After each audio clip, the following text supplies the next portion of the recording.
할렐루야. 우리 말씀 먼저 읽겠습니다. 말씀 여호수아서 20장 1절부터 6절까지 말씀입니다. 여호수아서 20장 1절부터 6절까지 말씀, 저와 여러분들 한 절씩 교독하겠습니다. 여호수아서 20장 1절부터 6절까지 말씀, 여러분들 있는 곳에서 한 목소리로 저와 교독해 주시면 감사하겠습니다. 제가 먼저 읽습니다. 여호와께서 여호수아에게 말씀하여 이르시되 이스라엘 자손에게 말하여 이르기를 내가 모세를 통하여 너희에게 말한 도피성들을 너희를 위하여 정하여 부지 중에 실수로 사람을 죽인 자를 그리로 도망하게 하라. 이는 너희를 위해 피의 보복자를 피할 곳이니라.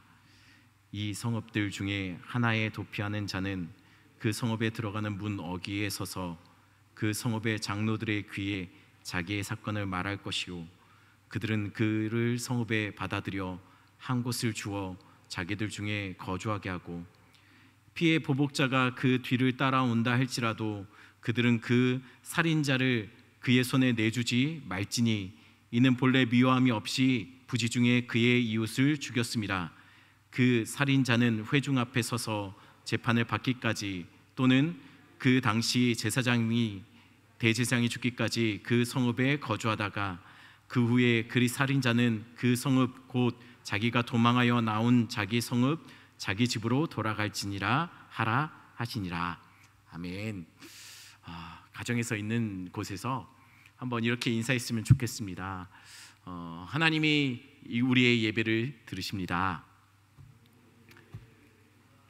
하나님이 우리와 함께 하십니다. 한번 더 인사했으면 좋겠습니다. 한 번 더 같이 인사하겠습니다. 우리 가정의 주님이 주인 되어 주십니다.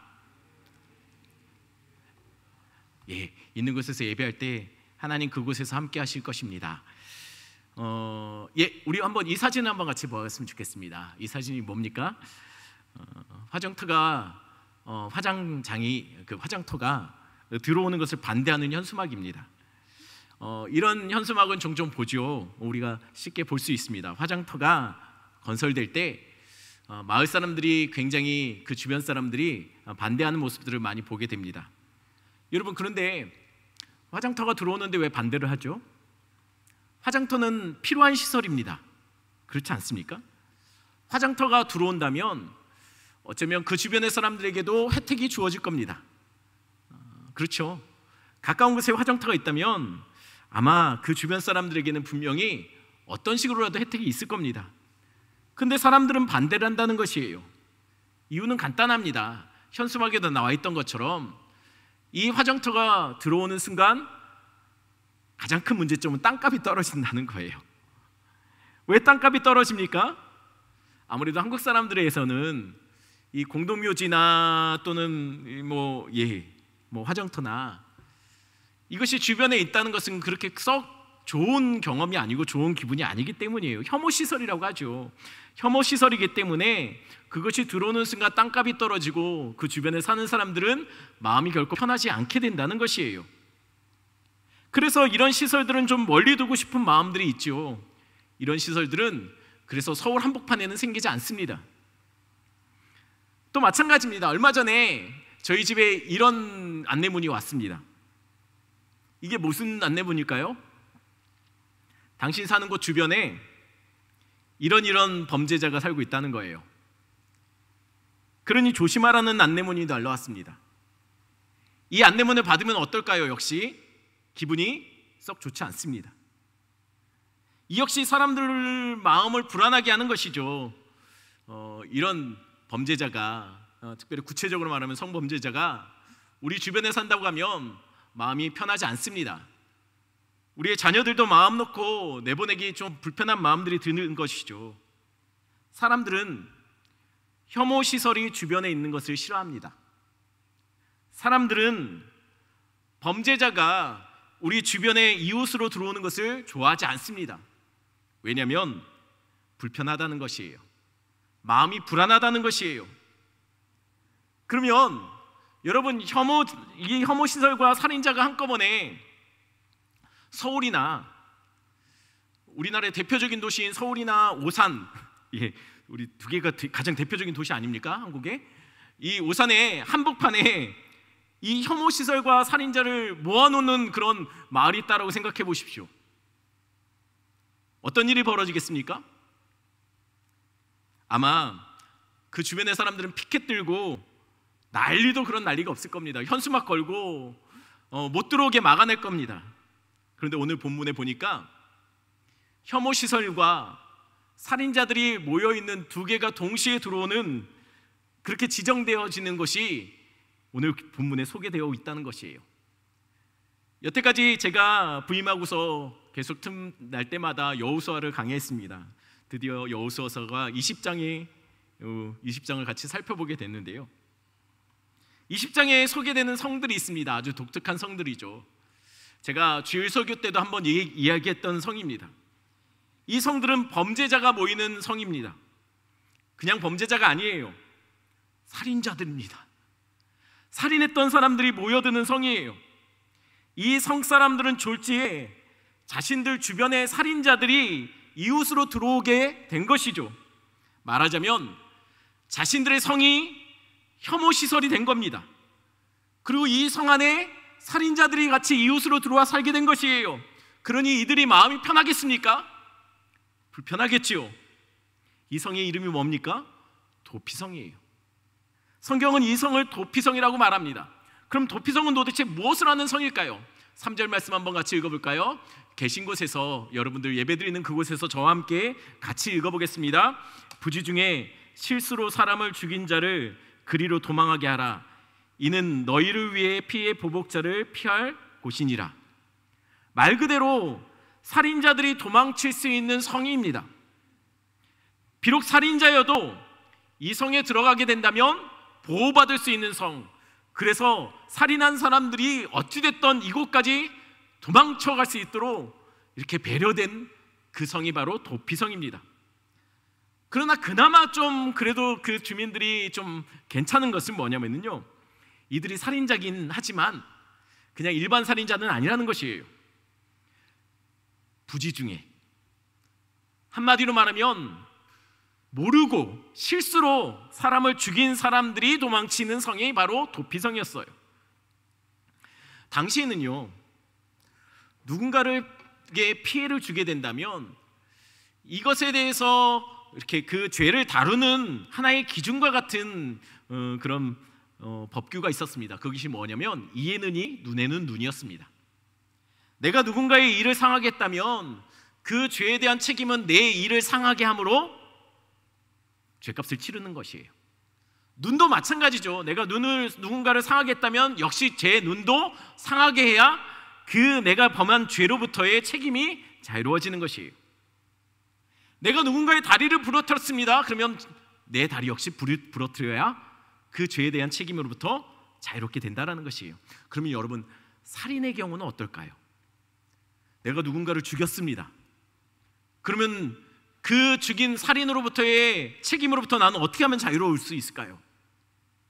내가 죽을 때 자유로워집니다. 그런데 문제는 이런 경우도 있지 않습니까? 내가 죽이려고 한 의도한 것이 아닐 때, 예를 들어 보겠습니다. 운전을 하고 있었습니다. 근데 누군가 무단횡단으로 길을 건너고 있는데 제가 보지를 못한 거예요. 그래서 잘못해서 제가 그 사람을 치어서 죽였다고 해봅시다. 그래도 저는 죽어야 할까요? 너무 극단적인 예입니까? 한 가지 더 예를 들겠습니다. 어떤 야구 선수가 야구를 너무 잘해서 홈런을 쳤습니다. 근데 그 공이 담장을 넘어서 장외로 날아가면서 지나가던 사람을 맞춘 겁니다. 맞은 사람이 그걸 맞고 죽었다고 해봅시다. 그럼 그 야구 선수는 죽여야 되는 겁니까? 이런 경우 실제로 만약에 아마도 어쩌면 그 죽은 사람에 대해서 가족들은 아무리 실수로 그 사람이 죽였다 할지라도 아마 보복하고 싶은 마음이 있을 거예요. 그렇지 않습니까? 원망하고 싶은 마음, 전혀 의식해서 일부러 죽인 것이 아님에도 불구하고 실수로 죽였다 해도 아마 그 사람을 죽이고 싶은, 복수하고 싶은 마음이 있을 겁니다. 하지만 실제로 그렇게 해도 사실 그게 법대로 한 거죠. 법대로 한 겁니다. 하지만 이런 경우 잘못해서 부지 중에 모르고 한 거라면 그 사람의 살 수 있는 길을 내어준 것이 바로 도피성이라는 거예요. 숨어 들어갈 수 있는 성으로, 보호받을 수 있는 성으로 도망칠 수 있도록 배려받은 것이 바로 도피성이라는 것이죠. 이 성에 피해 들어간 사람은요, 아무리 살인을 범했다 할지라도 더 이상 보복자가 그를 보복할 수 없습니다. 그리고 일단 이곳에 성에 들어가게 된다면요, 그 성 사람들이 이 사람의 먹고 사는 숙식의 문제 또한 제공해야 했습니다. 그러니 이 상황이 참 그렇지 않습니까? 지금 말로 대박 아닙니까? 죄를 범해서 죽을 줄 알았는데 이 성에만 도망쳐서 들어가면 안전해요. 숙식까지 제공됩니다. 그런데 어쩌면 이런 생각이 들 수 있습니다. 일부러 죽이지 않은 거라고 본인은 주장해요. 그런데 주변의 사람들은 분명히 일부러 죽인 것 같다라고 말을 하는 경우, 이런 경우는 어떻게 할까요? 아니, 자기 주장은 자기는 나는 모르고 죽인 거다라고 했는데 실제로는 그런 것이 아닐 수도 있지 않습니까? 그러니 아무나 받아들일 수는 없는 것이에요. 이런 경우에 대해서 이 판단에 대한 기준은요, 4절에 나옵니다. 4절 말씀 제가 읽어드립니다. 이 성읍들 중에 하나에 도피하는 자는 그 성읍에 들어가는 문 어귀에 서서 그 성읍의 장로들의 귀에 자기의 사건을 말할 것이요, 그들은 그를 성읍에 받아들여 한 곳을 주어 자기들 중에 거주하게 하고, 자기가 실수로 죽였다라고 한다 할지라도 일단 도피성에 도착하면 문 앞에서 장로들에 의해서 일단 자신이 어떠한 사고를 쳤는지, 어떠한 문제가 생겼는지에 대해서 자세하게 설명해야 됩니다. 그럼 장로들은 그것을 듣고서 판단하는 거죠. 이 사람이 정말 실수로 죽인 건지 아니면 의도한 죽음인 살인인지, 그것을 판단해서 그것에 맞게 받아들일지 아니면 쫓아낼지를 결정하는 것이에요. 그러니 아무나 도망친다고 해서 다 도피성에 들어갈 수 있는 것은 아니라는 것이에요. 일단은 한번 검증을 받아야 된다는 것이죠. 하지만 한번 검증받고 들어갔다면요, 아무리 보복자가 쫓아와서 그를 내어달라고 해도 그는 그 성으로부터 보호받을 수가 있는 겁니다. 그럼 도피성은 어디에 위치해 있을까요? 여러분, 지도를 한번 볼까요? 이 6개, 도피성은 하나가 아니에요. 6개예요. 요단강을 중심으로 해서 동쪽에 3개, 서쪽에 3개, 이렇게 총 6개가 도피성이 세워지게 됩니다. 지정되게 됩니다. 근데 지도를 한번 잘 보세요. 도피성이 어떤가요? 한 곳에 모여있지 않습니다. 곳곳에 흩어져 있죠. 왜 곳곳에 흩어져 있겠습니까? 이 통치하는 이 이스라엘 땅에서 어느 곳에서 부지 중에 살인을 범했다 할지라도 그 살인자는 얼마든지 하루 맘만 잡으면, 마음만 먹으면 하루 안에 들어갈 수 있는, 도달할 수 있는 곳이 바로 도피성이었다는 거예요. 일부러 흩어놓은 거예요. 잘 도망칠 수 있도록. 게다가 이 성들이 어떤 성이냐면요, 잘 알려진 성들입니다. 유명한 성들이에요. 게다가 고지대에 있어요. 그러니 멀리서도 알아볼 수 있습니다. 자, 유명한 성이고 높은 고지대에 있습니다. 그 말은 뭡니까? 헷갈릴 이유가 없다는 거예요. 찾아가기 쉽다는 것이죠. 게다가 성의 진입로도 길을 잘 닦아놓도록 성경에 기록되어 있어요. 수시로 점검하고 다시 정비할 수 있도록 해놨습니다. 자, 헷갈리지 않게 유명한 성들입니다. 높은 곳에 있습니다. 찾기 쉽습니다. 게다가 길도 잘 닦여져서 얼마든지 도망쳐 들어가는 사람들이 쉽게 도달할 수 있도록 만들어 놨습니다. 아니, 여러분들 이상하지 않습니까? 실수로 죽였다 해도 사람을 죽인 사람들입니다. 아니, 뭘 잘한 게 있다고 이렇게 잘 도망칠 수 있도록, 잘 피할 수 있도록 길을 닦아 놓았을까요? 왜 각 지파의 유명한 도시, 헷갈리지 않는 곳, 그곳에 왜 도피성을 지정하여 얼마든지 원하면 그곳으로 숨어 들어갈 수 있게 했을까요? 그게 이해가 잘 안 된다는 거예요. 그럼 도대체 이 골칫거리들, 이 살인자는 언제까지 이곳에서 보호받을 수 있을까요? 6절 말씀에 이렇게 기록되어 있습니다. 우리 한 목소리로 한번 읽어보겠습니다. 그 살인자는 회중 앞에 서서 재판을 받기까지 또는 그 당시 대제사장이 죽기까지 그 성읍에 거주하다가 그 후에 그 살인자는 그 성읍 곧 자기가 도망하여 나온 자기 성읍 자기 집으로 돌아갈지니라 하라 하시니라. 그 살인자는요, 도피성에 들어갈 때 먼저 장로들에게 자격 심사를 받게 되었습니다. 이때 만약에 통과하지 못하면 바로 그 자리에서 쫓겨나죠. 하지만 부지 중에 죽인 것이 맞다는 것이 확인되면 그들은 그 성에 받아들여졌습니다. 한번 받아들여지면 그 성에 계속 머물러야 했습니다. 언제까지 머물러야 할까요? 언제까지 그 성에서 보호받게 될까요? 그가 죽을 때까지입니다. 그가 죽을 때까지는 그는 그 성을 나오면 안 됩니다. 나오는 순간 보복자들에 의해서 그는 목숨을 빼앗길 수 있습니다. 그러니 살려면, 안전하려면 그 성에 머물러 있어야 합니다.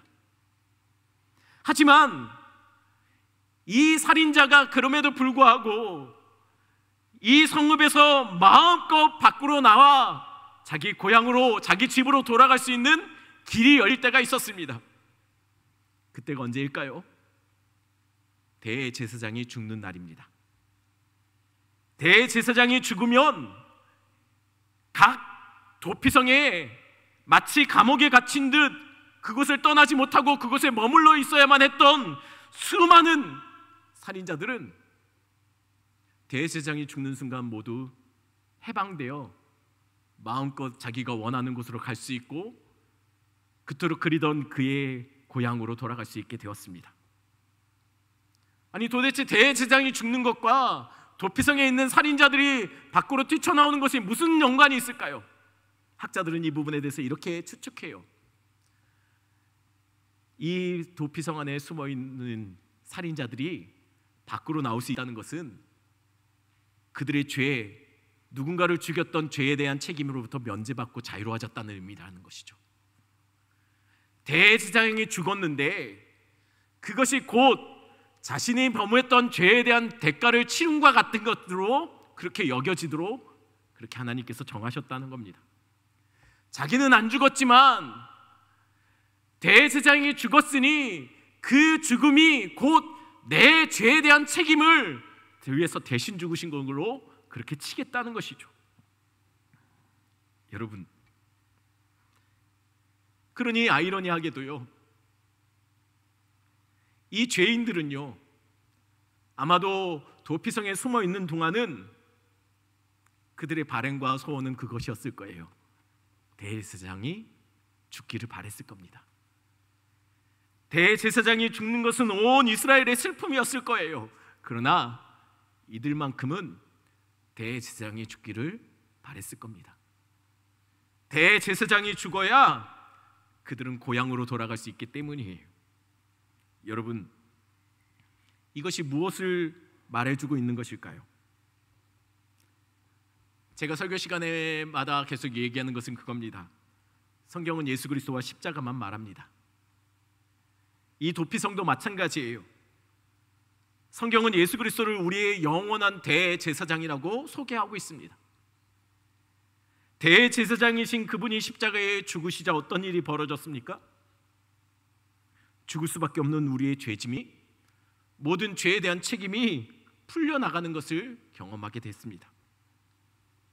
그의 죽으심이 죽을 수밖에 없는 우리에게는 살 소망이 되었다는 것이에요. 그의 찔림이 우리의 나음이 되었습니다. 그의 버려짐이 우리가 다시 우리의 고향 하늘 진짜 본향으로 돌아갈 수 있는 소망이 생기게 된 것입니다. 그 길이 열린 거예요. 그의 찢어짐으로 우리에게는 아버지께로 나아갈 길이 열리게 된 것입니다. 그러니 기억하십시오. 복음은 싸구려가 아니에요. 비록 우리는 거저 믿고 거저 구원을 받았다라고 말하지만 하나님 편에서 구원은 공짜가 아니었습니다. 우리는 거저 받은 은혜지만 하나님은 아들로서 값치러서 우리를 살리신 말도 안 되는 이 놀라운 은혜를 우리가 경험하고 있다는 것이에요. 그것이 복음입니다. 그 복음이 우리로 하늘 본향으로 돌아갈 길을 내어주신 거예요. 그러니 오직 예수밖에는 우리의 소망이 없는 것이죠. 성경은 예수 그리스도만 말합니다. 이 도피성을 통해서 우리에게 보여주는 것이 그거예요. 우리는 살 소망이 없는 자들이지만 우리의 모든 죄짐이 풀리기 위해서 예수 그리스도가 이 땅에 오셨고, 대제사장 되신 그분이 십자가에서 우리 죄 때문에 죽으시고, 우리가 드디어 이 땅의 모든 얽매인 모든 것들을 벗어버리고 감히 우리 같은 죄인이 하나님의 자녀인 것처럼 하나님 앞에 나아갈 수 있는 소망의 길이 열렸다는 것이에요. 우리 같이 이 찬양 같이 부르겠습니다. 보혈을 지나 하나님 품으로.